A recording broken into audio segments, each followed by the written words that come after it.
Loathing.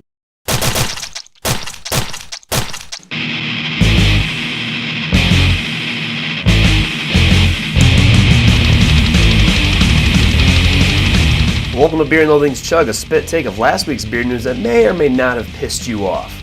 We try to chew these stories up a little more and then regurgitate them one last time to make sure you're thoroughly pissed and can move on to the new shit that's going to piss you off this week. I'm Samuel Sly, and I'm starting this week's headlines off with a fridge cleaning out the last Miller Lite.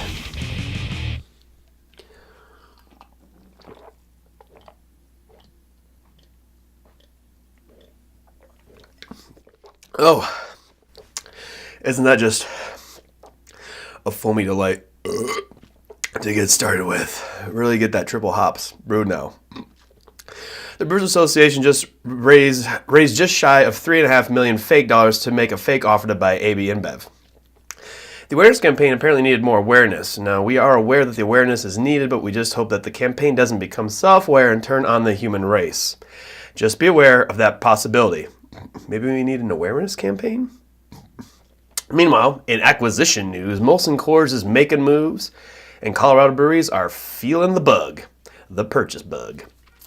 Molson Coors purchased Quebec craft brewery Trail du Diable and added them to their 6-pint specialty beer company, aka their weak-ass naming attempt for their craft beer division.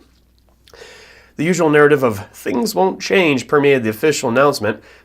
Strangely, there seemed to be no national outrage from our neighbors to the north, and not anyone freaking out here in the States, because, well, if it didn't happen here, no one really gives a shit, even if it's big beer. Another under-the-radar story that we almost missed was Denver's Renegade Brewing selling an undisclosed stake of the company to a family office run by former Xerox CEO and chairwoman,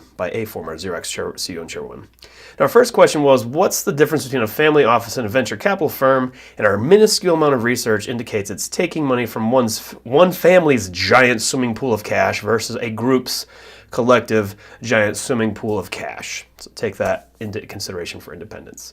Meanwhile, Broken Compass and Backcountry Brewery have also joined the Colorado Brewery game of musical chairs, while Broken Compass is buying Backcountry.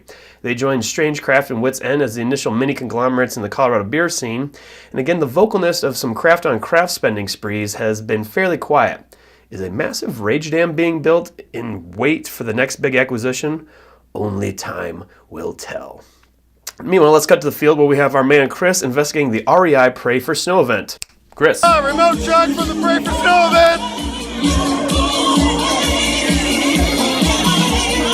Excellent stuff, Chris. Well, that's your recap, folks. To clean out the taste of that Miller Lite, how about we have a real craft pills in the mix? This one here we got from River North here in Denver, and that should do just fine. Cheers.